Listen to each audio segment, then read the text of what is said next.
typical patient is somebody who comes to me who wants to get off medication. Typical patient is somebody who may be desperate because they've tried all the other avenues and nothing seems to work. Or a typical patient may want to prevent chronic diseases like cancer or diabetes, where they have a family member and they've seen them go through the process and they just don't want to do it. So the typical patient is either somebody who's been on a lot of meds and is on a lot of meds, or somebody who doesn't want to be on a lot of meds. Most of my patients have about 4 to 6 chronic diseases. And the interesting thing about that is that people who are 65 and over have multiple chronic diseases, and about the average is 4 chronic diseases. So you think to yourself, well, 4 chronic diseases, that's tremendous. It's not. 2/3 of people who are 65 and over have chronic diseases. 1/4 of the US population has multiple chronic diseases. That's 80+ million people who have not just one chronic disease, but multiple chronic diseases. The problem is that conventional medicine doesn't reverse or prevent chronic diseases. It manages chronic diseases. And so medication manages, but medication also has side effects when it comes to managing. So you have more medications, which then may cause more chronic diseases. So if you have someone, say, with high blood pressure, and you put them on a diuretic or a water pill, then all of a sudden, they didn't have chronic kidney disease to start out with, but the dehydration all of a sudden causes them to have stage 3 chronic kidney disease.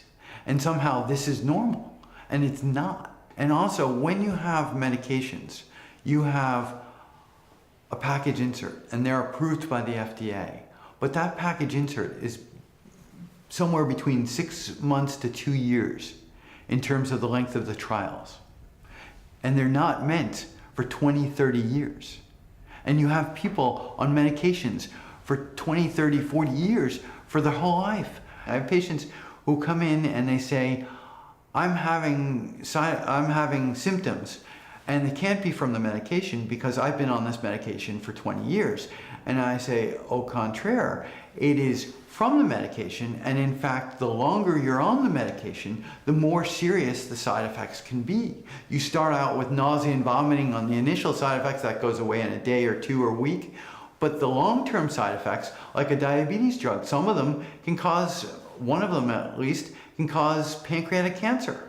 I got the opportunity to work with Dr. Joel Fuhrman, who's a family physician, who wrote the best-selling book, Eat to Live. And it was a best-selling book for 6 years in a row on the New York Times bestseller list, #1. And he was amazing.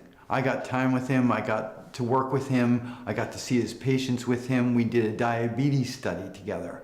So, but what I saw when I worked with these patients was that the changes happen in a month, in 6 weeks. By 12 weeks, some of these patients were off all their medications and they were doing really well. And when I initially started, I thought, no, it's gonna take a year, it's gonna take 2 years, it's gonna be this slow process, but there'll be change. There was dramatic change.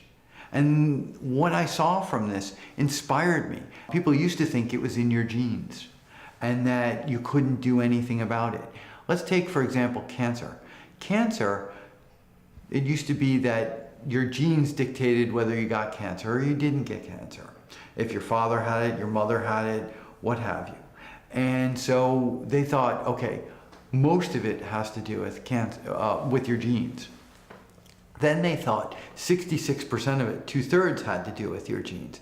Then they realized that only 33% of it had to do with your genes, and most of it had to do with lifestyle. So you take twins, you take identical twins, and you put them in different scenarios, like the Kellys, the one who went up to the space station, and the other brother who didn't. And the one who spent a year in the space station had a 7% change in his chromosomes. You can modify your genes based on the environment and based on the food you eat. So there's something called epigenetics. So even the 30% that you say is based on your genes, your gene expression can change based on what your environment is and based on what you eat.